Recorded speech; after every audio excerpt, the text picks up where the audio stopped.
সরকারি চাকরিতে কোটা বহালে হাইকোর্টের রায়ের ওপর 1 মাসের স্থিতাবস্থা দিয়েছেন আপিল বিভাগ।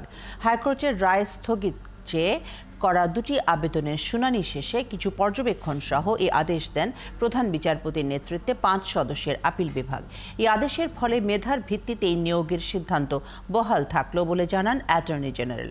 মিল্টন আনোয়ারের প্রতিবেদন। নগদের কাছে সব গ্রাহকই প্রিয়, তাই তো সারা দেশে ক্যাশ আউট চার্জ সবচেয়ে কম। কোটা বহাল রেখে হাইকোর্টের আদেশের পর গেল কয়েকদিন ধরেই শিক্ষার্থীদের আন্দোলনে উত্তাল দেশের বিভিন্ন শিক্ষা প্রতিষ্ঠান। বুধবার দেশ জুড়ে অবরোধ পালন করে কোটা সংস্কারের দাবিতে আন্দোলনরত শিক্ষার্থীরা।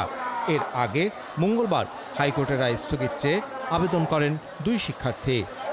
শিক্ষার্থীদের অবরোধ কর্মসূচির মধ্যেই বুধবার প্রধান বিচারপতির নেতৃত্বে আপিল বিভাগে শুনানি হয়। শুনানি শেষে আদালত জানায়, স্থগিতাদেশ নয়, হাইকোর্টের রায়ের উপর 1 মাসের স্থিতাবস্থা থাকবে। সেই সাথে শিক্ষার্থীদের ক্লাসে ফেরার আহ্বান জানান সর্বোচ্চ আদালত। বলেন, শিক্ষার্থীরা চাইলে আইনজীবীর মাধ্যমে আদালতে তাদের বক্তব্য দিতে পারেন।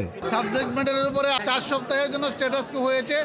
3টা নির্দেশনা দিয়েছেন। একটা হচ্ছে স্টুডেন্টদেরকে, আন্দোলনকারী ছাত্রছাত্রী যারা রয়েছে তাদেরকে ক্লাসে ফিরে যাওয়ার জন্য বলেছেন, এবং ভাইস চ্যান্সেলর মহোদয় যারা রয়েছেন তাদেরকে শান্তিপূর্ণ পরিবেশ বজায় রাখার জন্য বলেছেন। আর আন্দোলনকারী শিক্ষার্থীরা এইসিপি যখন হিয়ারিং হবে তারাও আইনজীবীর মাধ্যমে অংশগ্রহণ করতে পারবে।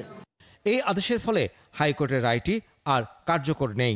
ফলে মেধার ভিত্তিতেই সরকারি চাকরিতে নিয়োগ চলবে এবং শিক্ষার্থীদের আর আন্দোলনের প্রয়োজন নেই বলে জানালেন অ্যাটর্নি জেনারেল। আজকে শুনানি অন্তে আদালত স্ট্যাটাস কো দিয়েছে সাবজেক্ট ম্যাটারে, অর্থাৎ যে এই সাবজেক্ট ম্যাটার যেটা আছে সেটা আসবে, অর্থাৎ সাবজেক্ট ম্যাটার কোটা নাই। আদালতের এই আদেশের পরে আপনাদের আন্দোলন বা আপনার বসে থাকার কোনো যৌক্তিক কারণ নাই। এই আদেশের পরেও শিক্ষার্থীরা জনদুর্ভোগ তৈরি করলে সরকার ব্যবস্থা নিতে পারে বলেও সতর্ক করলেন অ্যাটর্নি জেনারেল। জনদুর্ভোগটা আপনারা করবেন না, জনদুর্ভোগ সৃষ্টি করবেন না। মানুষের সমস্যা হলে কিন্তু রাষ্ট্রকেও দেখতে হয়। শিক্ষার্থীদের আন্দোলনের মুখে 2018 সালে সরকারি চাকুরিতে কোটা বাতিল করে সরকার।